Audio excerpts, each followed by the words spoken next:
वैसे तो जब से YouTube, Facebook वगैरह पॉपुलर हुए हैं तब से ही बहुत सी खूबसूरत वादियां सामने आई हैं। लेकिन एक वादी ऐसी है जिसका जिक्र हम सब ने बचपन से सुन रखा है, जहां दुनिया की सबसे खूबसूरत झील है, जिसके बारे में कहते हैं कि वहां परियां उतरती हैं, जहां की हिफाजत मलका पर्वत खुद करती है। वो झील जिस वादी में है उस वादी का नाम है वादी कागान। इस झील की कहानी जिसमें परियां, जादूगर और शहजादे हैं, वो कहानी मैं आपको फिर किसी वीडियो में सुनाऊंगा।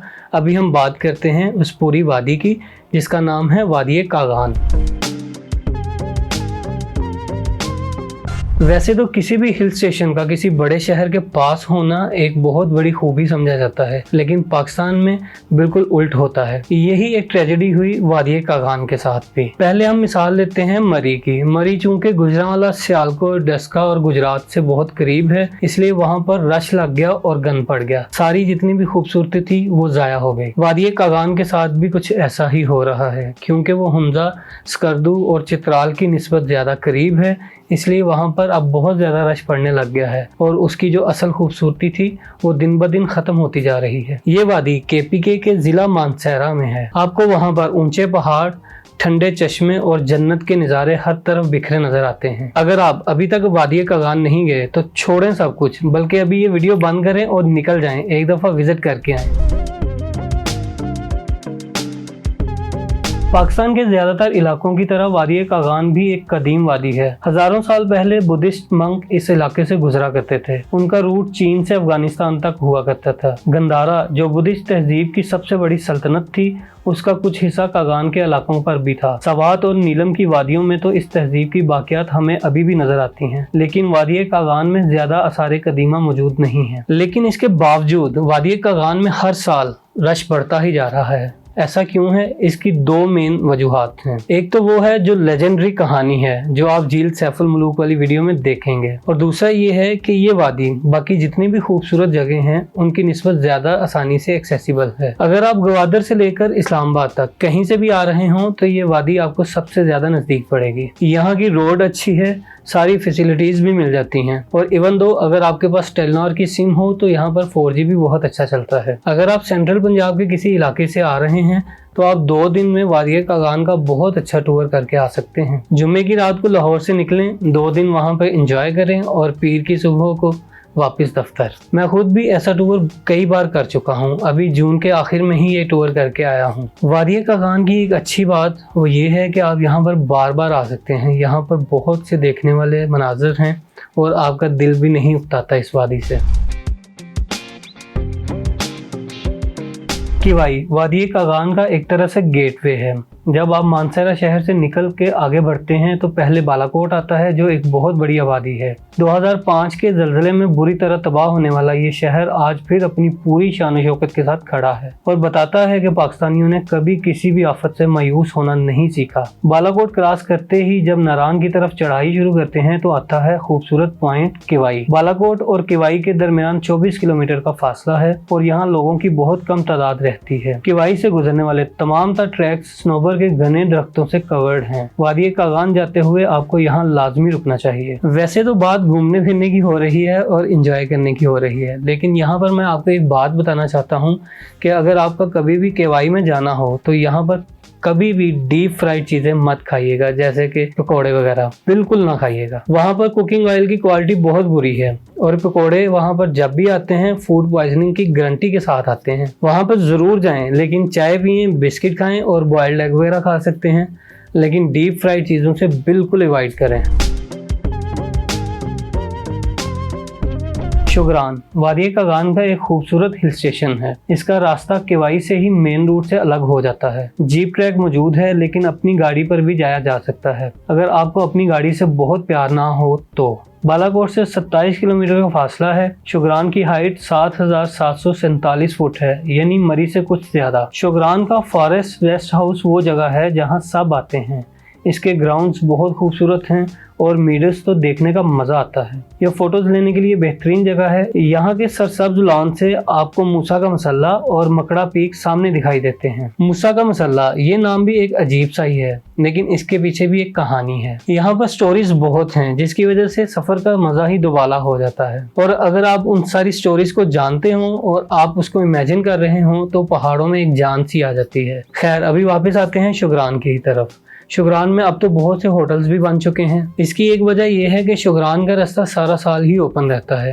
नारान की तरह नहीं है कि बर्फ पड़ना शुरू हुई और रास्ते बंद हो गए। नारान में तो बर्फ पड़ने लगे तो रास्ते बंद, बिजली बंद, काम बंद, दिमाग बंद, इवन के सब कुछ ही बंद हो जाता है।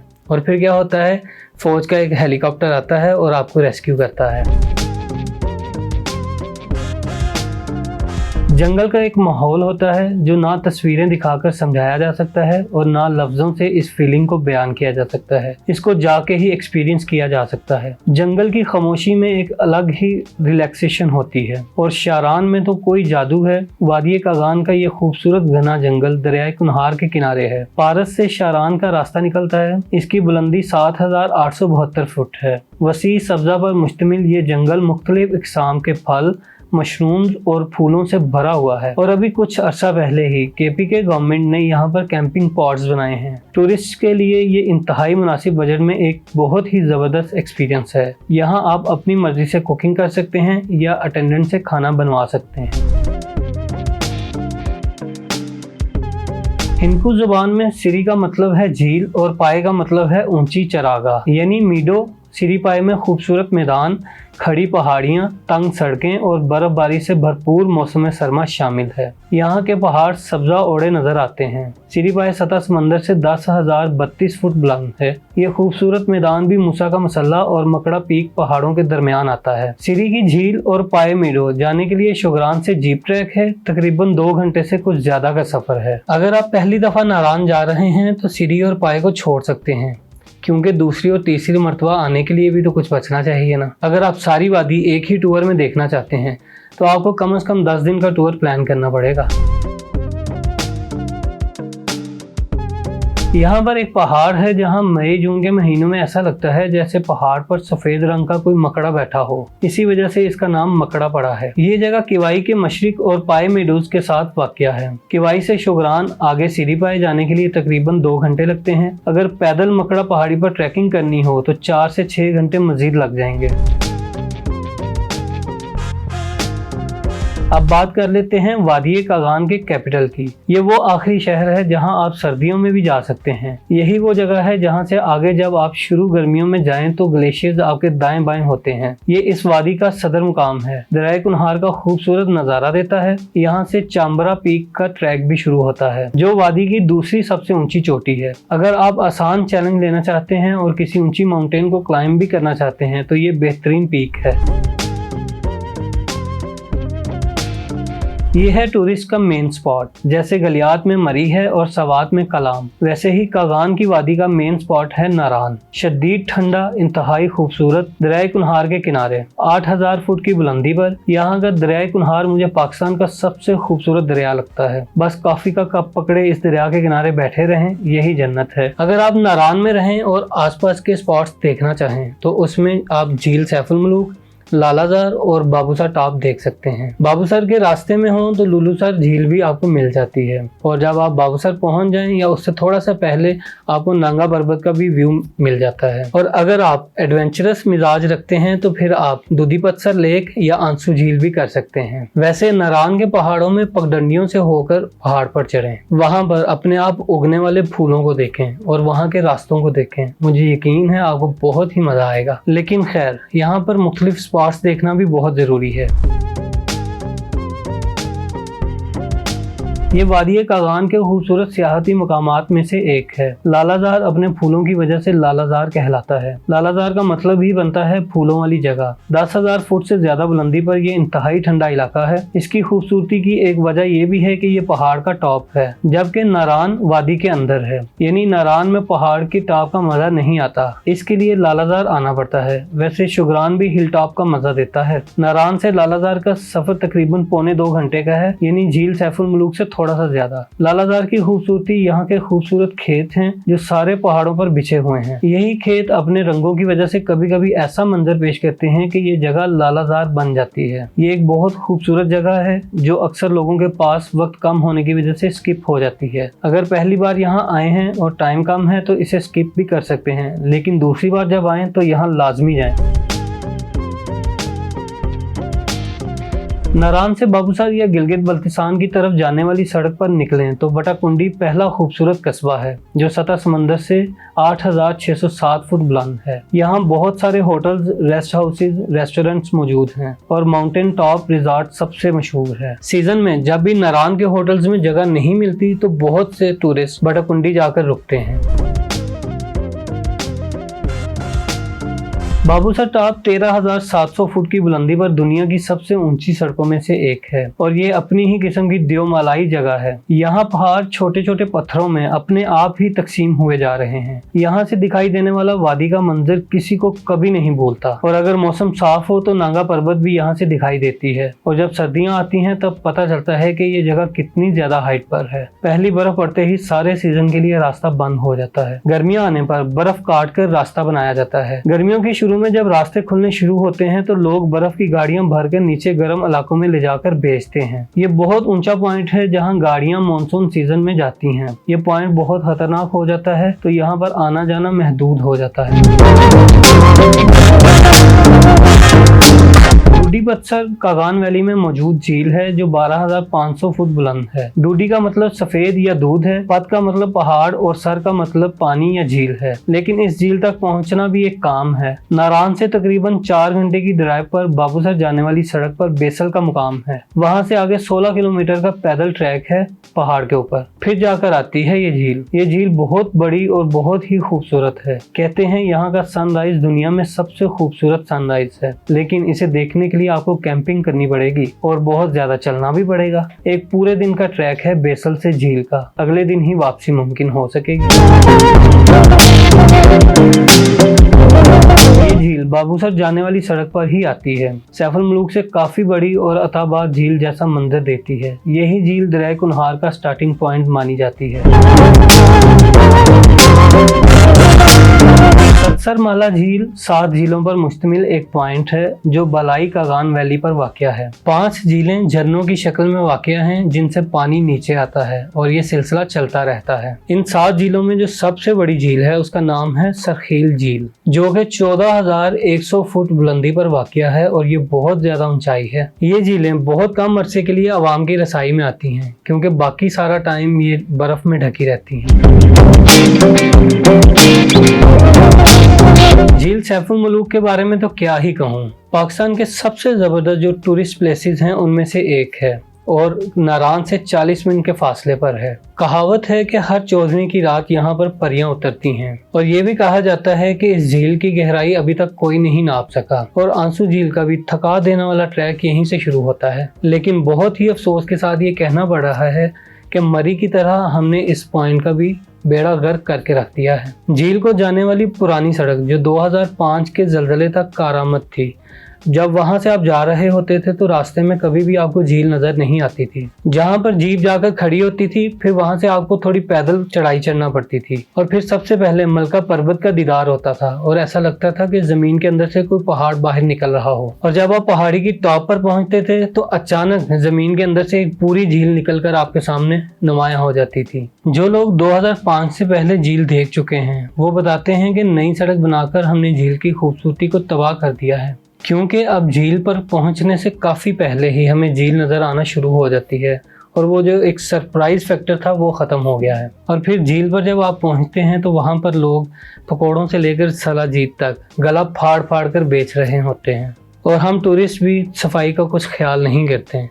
चिप्स के पैकेट, प्लास्टिक की बोतलें, यहाँ तक कि बच्चों के डायपर पानी में तैर रहे होते हैं, उस झील में तैर रहे होते हैं और इस गंदगी की वजह से झील के पानी का रंग भी तब्दील हो चुका है। नो डाउट झील अब भी बहुत खूबसूरत है, लेकिन कुदरत ने जो हमें झील दी थी ये अब वैसी नहीं है। तो इसलिए मेरी आप सबसे भी ये रिक्वेस्ट है कि जब भी ऐसे मुकामात पर जाएं तो सफाई का ख़ास ख्याल रखें और जो लोग आपके सामने गंद फैला रहे हों उनको भी प्यार से मना करें।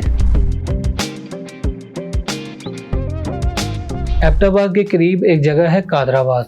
अगर आप अपनी गाड़ी पर जा रहे हैं तो वहाँ के चपली कबाब खाना तो बिल्कुल मस्त है, लेकिन ये कबाब नाश्ते में या लंच में लीजिएगा। अगर डिनर में ये कबाब खाएंगे तो फिर अपने पेट पर कुल्हाड़ी मारने वाला हिसाब होगा। और अगर आप अपनी गाड़ी पर हैं तो एबटाबाद में पहले आप इलियासी मस्जिद देखें और वहाँ पर मौजूद चश्मा भी देखें। और जब इलियासी मस्जिद से बाहर निकलें तो वहाँ पर पकोड़े वाली दुकानें मौजूद हैं, वहाँ से पकोड़े भी खाएं। वैसे तो ये पकोड़े बिल्कुल नॉर्मल से हैं, लेकिन अपने माहौल की वजह से बहुत मशहूर हो चुके हैं। इसके बाद आती है कागान वैली की असली सौगात, ट्राउट मछली। अगर आप असली दरियाई मछली खाना चाहते हैं तो पारस में एक पुल है, वो क्रॉस करते ही एक छोटी सी दुकान आती है, वहां से खाइएगा। वैसे तो सारी वादी से ही ट्राउट मछली मिल जाती है, लेकिन ज़्यादातर फार्मी होती है। नारान में पंजाब टिक्का हाउस है, मून रेस्टोरेंट है, वहां से भी आपको बहुत अच्छी ट्राउट मछली मिल जाएगी। ट्राउट की जो अच्छी बात यह है कि ये फिश आप कहीं से भी खा सकते हैं, क्योंकि इसको मसालों की तो ज़रूरत होती नहीं, इसलिए हम ये नहीं कह सकते कि पता नहीं मसाला जात कैसे यूज़ हुए होंगे। इसका अपना जायका ही बहुत अच्छा होता है, इसलिए सारे पाकिस्तान से जितने भी फूडीज़ हैं वो ये लाजमी ट्राई करते हैं जब भी वादी कागान का सफ़र करें। और फिर ये मछली खाने के बाद ग्लोरिया जीन्स से चाय या कॉफ़ी भी पी लीजिएगा, लेकिन सिर्फ ग्लोरिया जीन्स से। जी हाँ, इस ग्लोरिया जीन्स से। नारान में जब आप जाएं तो आपको ऐसे काफ़ी स्टॉल्स मिल जाते हैं, जैसा कि second cup, Gloria Jeans, coffee planet, हत्ता के स्टारबक्स भी मिल जाते हैं, जिन्होंने अभी तक पाकिस्तान में अपनी कोई ब्रांच ही नहीं खोली। अगर आप पहले कभी नारान नहीं गए तो मैं आपको एक टूर बना कर देता हूँ, इसके मुताबिक करिएगा, आपको यकीनन बहुत मज़ा आएगा। सबसे पहले आप जाएं शारान में बने कैंपिंग पॉड्स में, 2 रातें वहाँ पर गुजारें और जंगल का भरपूर मज़ा लें। खामोशी से बिल्कुल सुकून के साथ जंगल की आवाज़ें सुने, पत्तों की सरसराहट सुने। ये भी एक किस्म की थेरेपी है जो कि शहर में रहने वालों के लिए बहुत ज़रूरी है। और अगर ट्रैकिंग का शौक़ रखते हैं तो करीब ही मंची टॉप पर जा सकते हैं। तीसरे रोज़ आप जाएं नारान, जो कि 2 घंटे के फासले पर है। नारान पहुंचते आप ताज़ा दम ही होंगे, इसलिए उसी दिन ही झील सैफुल मलूक भी हो आए और शाम में आ जाएं वापस नारान में, घूमें फिरें, खाना खाएं और शॉपिंग करें। अगले रोज़ सुबह सुबह बाकी सबके जागने से पहले आप खुद उठें और दरिया के किनारे पर जाकर बैठ जाएं और एक कप कॉफ़ी पिएं, क्योंकि मैं खुद भी हर बार यही करता हूँ। और फिर 8-9 बजे आप निकल जाएं बाबूसर के लिए। रास्ते में आपको आबशार मिलेंगी, चश्मे मिलेंगे और लुलू सर झील का भी नज़ारा हो जाएगा। रात को वापस नारान आएं और अच्छी नींद लें। अगले दिन सुबह उठें और वापसी अपने घर के लिए निकल पड़ें। बहुत कुछ मिस हो जाएगा, लेकिन शुगरान और लालाजार अगले टूर के लिए रखें, क्योंकि 5 दिन से ज़्यादा छुट्टी लेना भी तो मुश्किल हो जाता है। और अगर ज़्यादा दिन की छुट्टी आप ले भी लें तो वहाँ पर आपको थकावट हो जाएगी, तो फिर टूर का मज़ा भी नहीं आएगा। इसलिए छोटा छोटा टूर करें, साल में 2 दफ़ा कर लें। वादी कागान का जादू सयाहों के सर पर सवार है, लेकिन वहाँ पर इतना रश पड़ने लग गया है कि वहाँ की खूबसूरती ख़त्म होने लग गई है। बहरहाल देखने के लिए यहाँ पर बहुत कुछ है, एक दिन तो क्या 1 महीना भी शायद कम पड़ जाए। तो फिर आप चाहे अपने दोस्तों के साथ आएँ या अपनी फैमिली के साथ आएँ, ये टूर आपके लिए यादगार टूर रहेगा। लेकिन वीडियो ख़त्म करने से पहले यहाँ पर एक और बात करता चलूँ कि हुकूमत को चाहिए कि यहाँ पर तालीम की फैसिलिटीज़ को बहुत बेहतर करने की ज़रूरत है, क्योंकि हुकूमतें इन इलाकों को सिर्फ टूरिस्ट की नज़र से देखती हैं। ऐसे खूबसूरत इलाकों को भी आम शहरों की तरह फैसिलिटीज़ देने की बहुत ज़रूरत है, ताकि यहाँ से भी डॉक्टर्स और इंजीनियर्स वगैरह निकल सकें।